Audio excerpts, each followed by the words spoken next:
Good evening and welcome to my channel. Tonight we'll be continuing our story of Dracula by Bram Stoker. Chapter 8. Mina Murray's Journal. Same day, 11 o'clock p.m. Oh, but I am tired. If it were not that I had made my diary a duty, I should not open it tonight.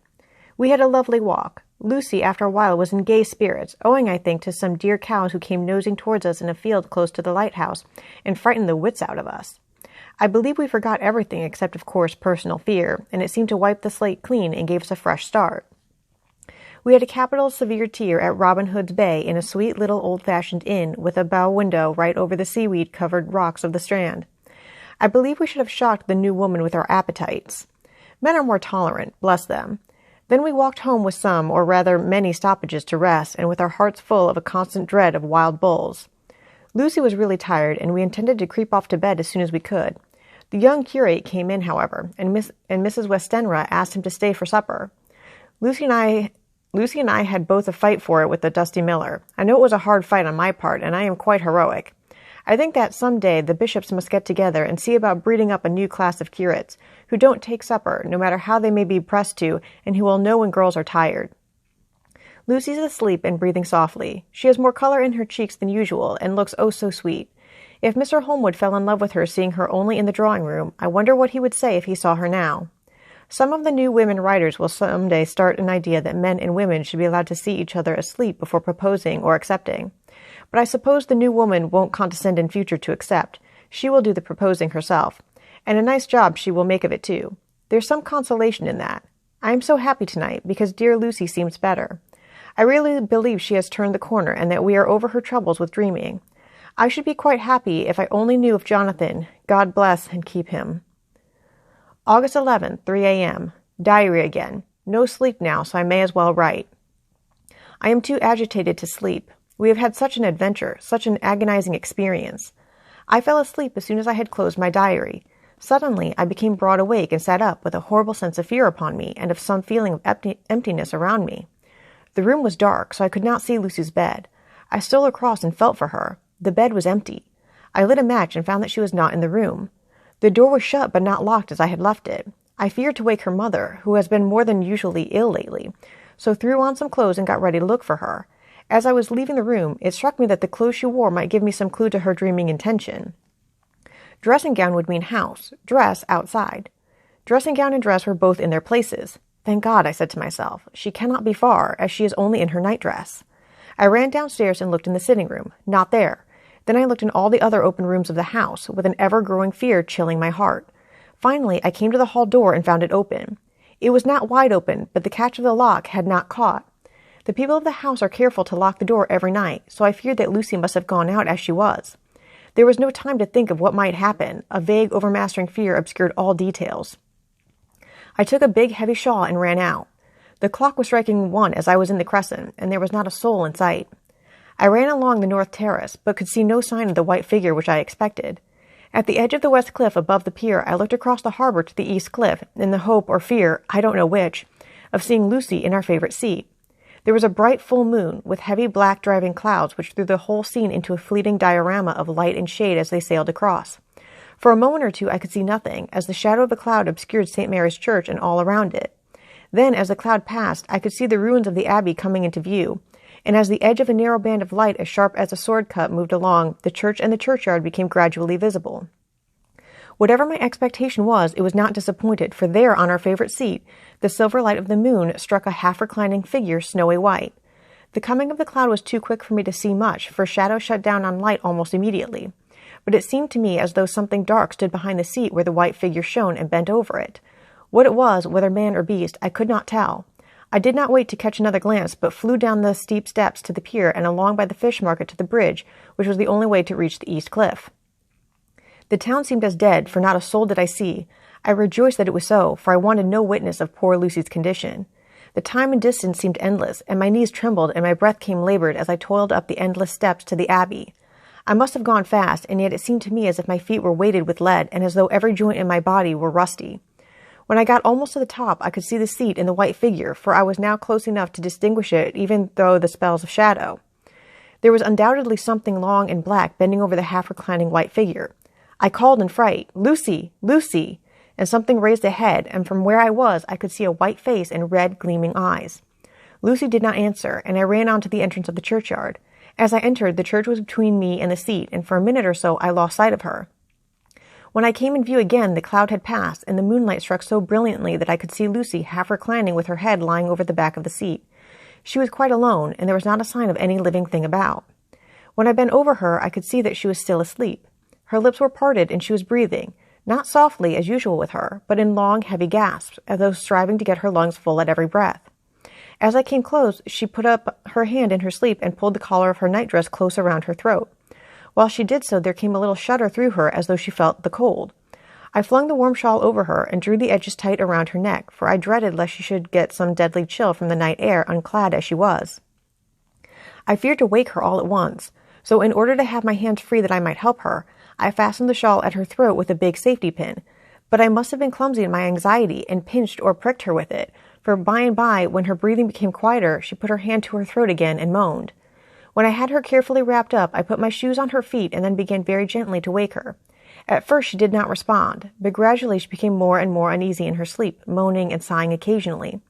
At last, as time was passing fast, and for many other reasons I wished to get her home at once, I shook her more forcibly, till finally she opened her eyes and awoke. She did not seem surprised to see me, as of course she did not realize all at once where she was.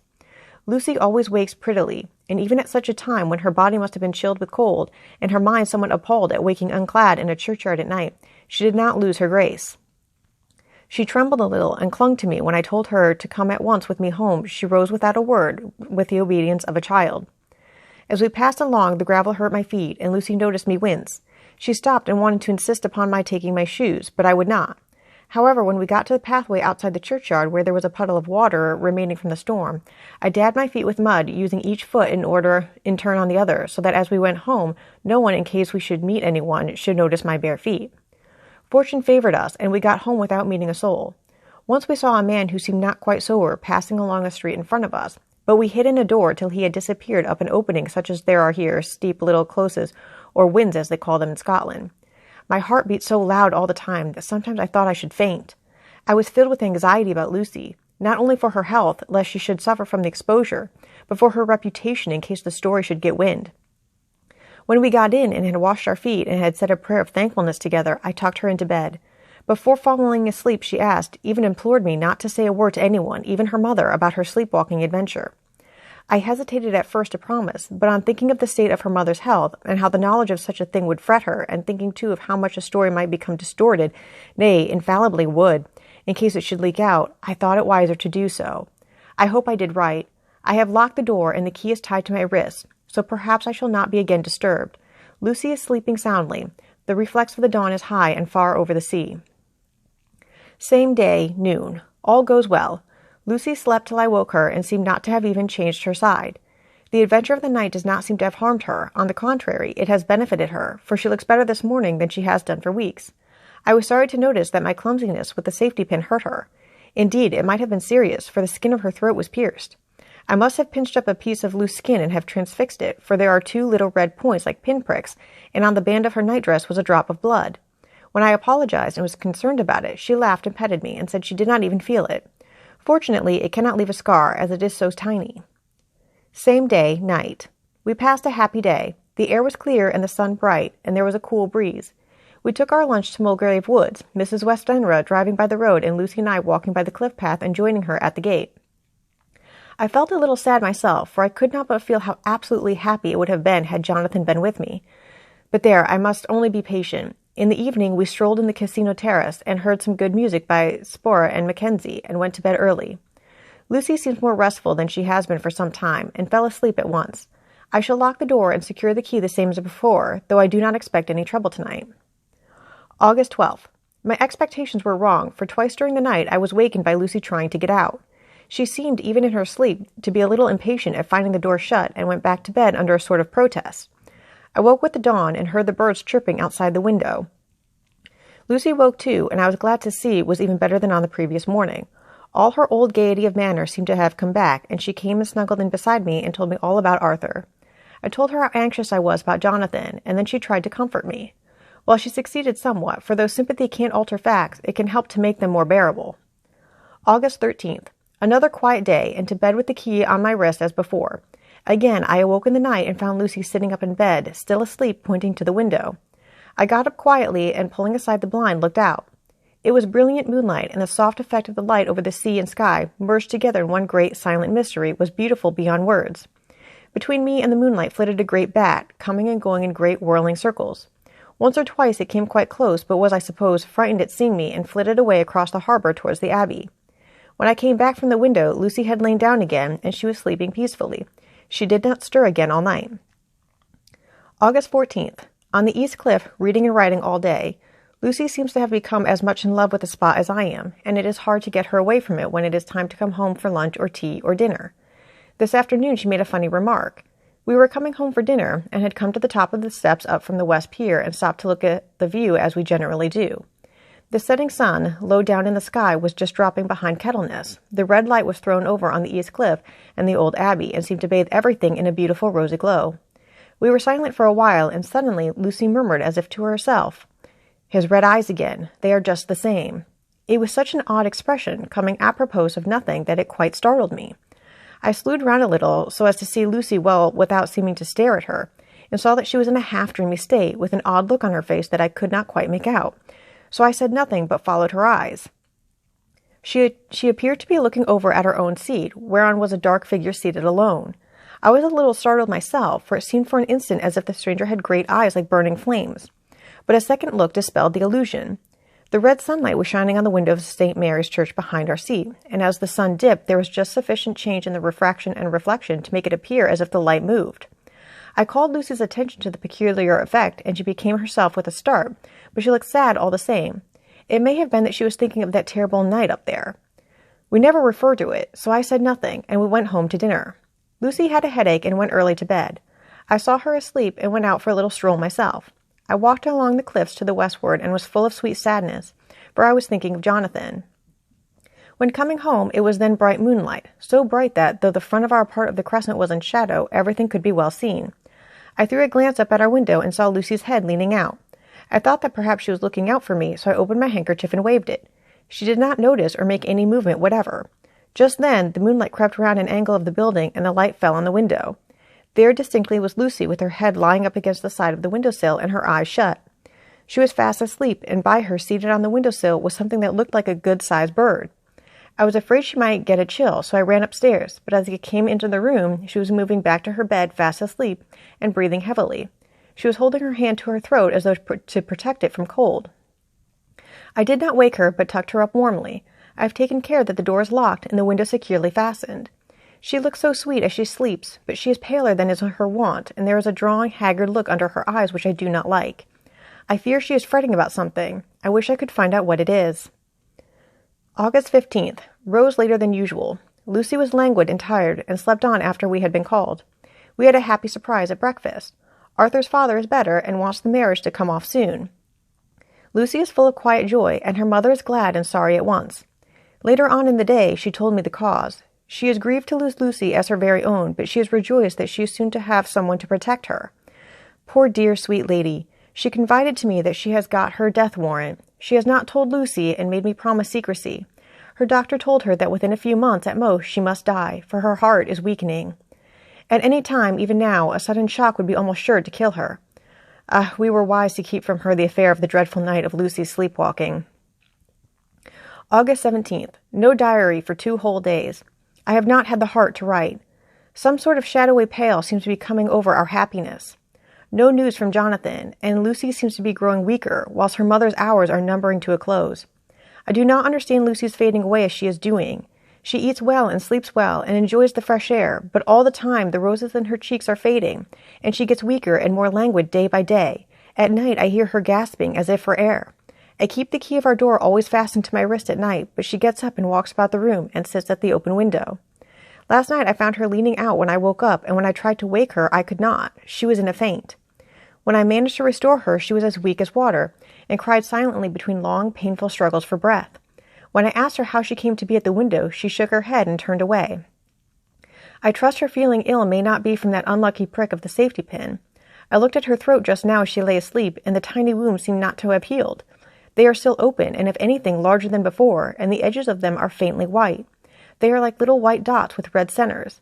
Unless they heal within a day or two, I shall insist on the doctor seeing about them. Letter, Samuel F. Billington and Sons Solicitors, Whitby, to Messrs. Carter, Patterson & Co., London, August 17th. Dear Sirs, herewith please receive invoice of goods sent by Great Northern Railway. Same are to be delivered at Carfax, near Purfleet, immediately on receipt at Goods Station, King's Cross. The house is at present empty, but enclosed please find keys, all of which are labeled. You will please deposit the boxes, 50 in number, which form the consignment in the partially ruined building forming part of the house and marked A on rough diagram enclosed. Your agent will easily recognize the locality, as it is the ancient chapel of the mansion. The goods leave by the train at 9:30 tonight and will be due at King's Cross at 4:30 tomorrow afternoon. As our client wishes the delivery made as soon as possible, we shall be obliged by your having teams ready at King's Cross at the time named and forthwith conveying the goods to destination. In order to obviate any delays possible through any routine requirements as to payment in your departments, we enclose check herewith for £10, receipt of which please acknowledge. Should the charge be less than this amount, you can return balance. If greater, we shall at once send check for difference on hearing from you. You are to leave the keys on coming away in the main hall of the house, where the proprietor may get them on his entering the house by means of his duplicate key. Pray do not take us as exceeding the bounds of business courtesy in pressing you in all ways to use the utmost expedition. We are, dear sirs, faithfully yours, Samuel F. Billington and Son. Letter, Messrs. Carter, Patterson & Co., London, to Messrs. Billington and Son, Whitby, August 21st. Dear Sirs, we beg to acknowledge £10 received and to return check £1, amount of overplus, as shown in receipted account herewith. Goods are delivered in exact accordance with instructions, and keys left in parcel in main hall as directed. We are, dear Sirs, yours respectfully, Pro Carter, Patterson & Co. Mina Murray's Journal, August 18th. I am happy today and write sitting on the seat in the churchyard. Lucy is ever so much better. Last night she slept well all night and did not disturb me once. The roses seem coming back already to her cheeks, and though she is still sadly pale and wan-looking. If she were in any way anemic, I could understand it, but she is not. She is in gay spirits and full of life and cheerfulness. All the morbid reticence seems to have passed from her, and she has just reminded me, as if I needed any reminding, of that night, and that it was here, on this very seat, I found her asleep. As she told me, she tapped playfully with the heel of her boot on the stone slab and said, "My poor little feet didn't make much noise then. I dare say poor old Mr. Swallows would have told me that it was because I didn't want to wake up Geordie." As she was in such a communicative humor, I asked her if she had dreamed at all that night. Before she answered, that sweet, puckered look came into her forehead, which Arthur, I call him Arthur from her habit, says he loves. And indeed, I don't wonder that he does. Then she went on in a half-dreaming kind of way, as if trying to recall it to herself. I didn't quite dream, but it all seemed to be real. I only wanted to be here in this spot. I don't know why, for I was afraid of something. I don't know what. I remember, though, I suppose I was asleep, passing through the streets and over the bridge. A fish leaped as I went by, and I leaned over to look at it, and I heard a lot of dogs howling. The whole town seemed as if it must be full of dogs all howling at once, as I went up the steps. Then I had a vague memory of something long and dark with red eyes, just as we saw in the sunset, and something very sweet and very bitter all around me at once. And then I seemed sinking into deep green water, and there was a singing in my ears, as I have heard there is to drowning men. And then everything seemed passing away from me. My soul seemed to go out from my body and float about the air. I seemed to remember that once the West Lighthouse was right under me, and then there was a sort of agonizing feeling, as if I were in an earthquake, and I came back and found you shaking my body. I saw you do it before I felt you. Then she began to laugh. It seemed a little uncanny to me, and I listened to her breathlessly.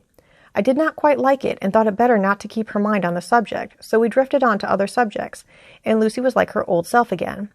When we got home, the fresh breeze had braced her up, and her pale cheeks were really more rosy. Her mother rejoiced when she saw her, and we all spent a very happy evening together. August 19th. Joy, joy, joy, although not all joy. At last, news of Jonathan. The dear fellow has been ill. That is why he did not write. I am not afraid to think it or say it now that I know. Mr. Hawkins sent me on the letter and wrote himself, oh, so kindly. I am to leave in the morning and go over to Jonathan and to help to nurse him if necessary and to bring him home. Mr. Hawkins says it would not be a bad thing if we were to be married out there. I have cried over the good sister's letter till I can feel it wet against my bosom where it lies. It is of Jonathan and must be next my heart, for he is in my heart. My journey is all mapped out and my luggage ready.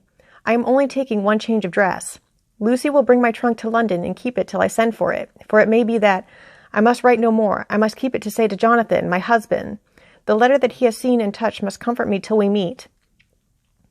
Letter, Sister Agatha, Hospital of St. Joseph and St. Mary, Budapest, to Miss Wilhelmina Murray, August 12th. Dear Madam, I write by desire of Mr. Jonathan Harker, who is himself not strong enough to write, though progressing well, thanks to God and St. Joseph and St. Mary. He has been under our care for nearly 6 weeks, suffering from a violent brain fever. He wishes me to convey his love, and to say that by this post I write for him to Mr. Peter Hawkins, Exeter, to say with his dutiful respects that he is sorry for his delay, and that all of his work is completed. He will require some few weeks' rest in our sanatorium in the hills, but will then return. He wishes me to say that he has not sufficient money with him, and that he would like to pay for his staying here, so that others who need shall not be wanting for help. Believe me, yours with sympathy and all blessings, Sister Agatha. P.S. My patient being asleep, I open this to let you know something more. He has told me all about you, and that you are shortly to be his wife. All blessings to you both. He has had some fearful shock, so says our doctor, and in his delirium is raving have been dreadful, of wolves and poison and blood, of ghosts and demons, and I fear to say of what. Be careful with him always that there may be nothing to excitement of this kind for a long time to come. The traces of such an illness as his do not lightly die away. We should have written long ago, but we knew nothing of his friends, and there was on him nothing that anyone could understand. He came in the train from Klausenburg, and the guard was told by the station master there that he rushed into the station shouting for a ticket for home. Seeing from his violent demeanor that he was English, they gave him a ticket for the furthest station on the way thither that the train reached. Be assured that he is well cared for. He has won all hearts by his sweetness and gentleness. He is truly getting on well, and I have no doubt will in a few weeks be all himself. But be careful of him for safety's sake. There are, I pray God and St. Joseph and St. Mary, many, many happy years for you both. Dr. Seward's Diary, August 19th. Strange and sudden change in Renfield last night. About 8 o'clock he began to get excited and sniff about as a dog does when setting. The attendant was struck by his manner, and knowing my interest in him, encouraged him to talk. He is usually respectful to the attendant and at times servile, but tonight the man tells me he was quite haughty, would not condescend to talk with him at all. All he would say was, I don't want to talk to you. You don't count now. The master is at hand. The attendant thinks it is some sudden form of religious mania which has seized him. If so, we must look out for squalls, for a strong man with homicidal and religious mania at once might be dangerous. The combination is a dreadful one. At 9 o'clock I visited him myself. His attitude to me was the same as that to the attendant. In his sublime self-feeling, the difference between myself and attendant seemed to him as nothing. It looks like religious mania, and he will soon think that he himself is God. These infinitesimal distinctions between man and man are too paltry for an omnipotent being. How these madmen give themselves away! The real God taketh heed lest a sparrow fall, but the God created from human vanity sees no difference between an eagle and a sparrow. Oh, if men only knew! For half an hour or more, Renfield kept getting excited in greater and greater degree.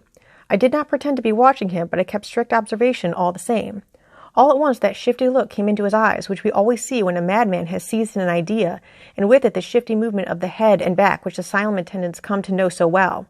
He became quite quiet, and went and sat on the edge of his bed resignedly, and looked into space with lackluster eyes. I thought I would find out if his apathy were real or only assumed, and tried to lead him to talk of his pets, a theme which had never failed to excite his attention. At first he made no reply, but at length said testily, Bother them all, I don't care a pin about them. What? I said. You don't mean to tell me you don't care about spiders? Spiders at present are his hobby, and the notebook is filling up with columns of small figures. To this he answered enigmatically, The bride-maidens rejoice the eyes that wait the coming of the bride, but when the bride draweth nigh, then the maidens shine not to the eyes that are filled. He would not explain himself, but remained obstinately seated on his bed all the time I remained with him. I am weary tonight and low in spirits. I cannot but think of Lucy, and how different things might have been. If I don't sleep at once, chloral, the modern Morpheus, I must be careful not to let it grow into a habit. No, I shall take none tonight. I have thought of Lucy, and I shall not dishonor her by mixing the two. If need be, tonight shall be sleepless. Later. Glad I made the resolution, gladder that I kept it. I had lain tossing about, and had heard the clock strike only twice, when the night watchman came to me, sent up from the ward to say that Renfield had escaped. I threw on my clothes and ran down at once. My patient is too dangerous a person to be roaming about. Those ideas of his might work out dangerously with strangers. The attendant was waiting for me. He said he had seen him not 10 minutes before, seemingly asleep in his bed, when he had looked through the observation trap in the door. His attention was called by the sound of the window being wrenched out. He ran back and saw his feet disappear through the window and had at once sent up for me. He was only in his night gear and cannot be far off. The attendant thought it would be more useful to watch where he should go than to follow him, as he might lose sight of him whilst getting out of the building by the door. He is a bulky man and couldn't get through the window. I am thin, so with his aid I got out, but feet foremost, and as we were only a few feet above ground, landed unhurt. The attendant told me the patient had gone to the left and had taken a straight line, so I ran as quickly as I could. As I got through the belt of trees, I saw a white figure scale the high wall which separates our grounds from those of the deserted house. I ran back at once, told the watchman to get 3 or 4 men immediately, and follow me into the grounds of Carfax, in case our friend might be dangerous. I got a ladder myself, and crossing the wall, dropped down on the other side. I could see Renfield's figure just disappearing behind the angle of the house, so I ran after him. On the far side of the house, I found him pressed close against the old iron-bound oak door of the chapel. He was talking, apparently to someone, but I was afraid to go near enough to hear what he was saying, lest I might frighten him and he should run off. Chasing an errant swarm of bees is nothing to following a naked lunatic when the fit of escaping is upon him. After a few minutes, however, I could see that he did not take note of anything around him, and so ventured to draw nearer to him, the more so as my men had now crossed the wall and were closing him in. I heard him say, "I am here to do your bidding, master. I am your slave, and you will reward me, for I shall be faithful. I have worshipped you long and afar off. Now that you are near, I await your commands, and you will not pass me by, will you, dear master, in your distribution of good things?" He is a selfish old beggar anyhow. He thinks of the loaves and fishes even when he believes he is in a real presence. His manias make a startling combination. When we closed in on him, he fought like a tiger. He is immensely strong, for he was more like a wild beast than a man. I never saw a lunatic in such a paroxysm of rage before, and I hope I shall not again. It is a mercy that we have found out his strength and his danger in good time. With strength and determination like his, he might have done wild work before he was caged. He is safe now at any rate. Jack Shepherd himself couldn't get free from the strait waistcoat that keeps him restrained, and he's chained to the wall in the padded room. His cries are at times awful, but the silences that follow are more deadly still, for he means murder in every turn and movement. Just now he spoke coherent words for the first time. "I shall be patient, master. It is coming, coming, coming." So I took the hint and came to. I was too excited to sleep, but this diary has quieted me, and I feel I shall get some sleep tonight. Thus ends Chapter 8.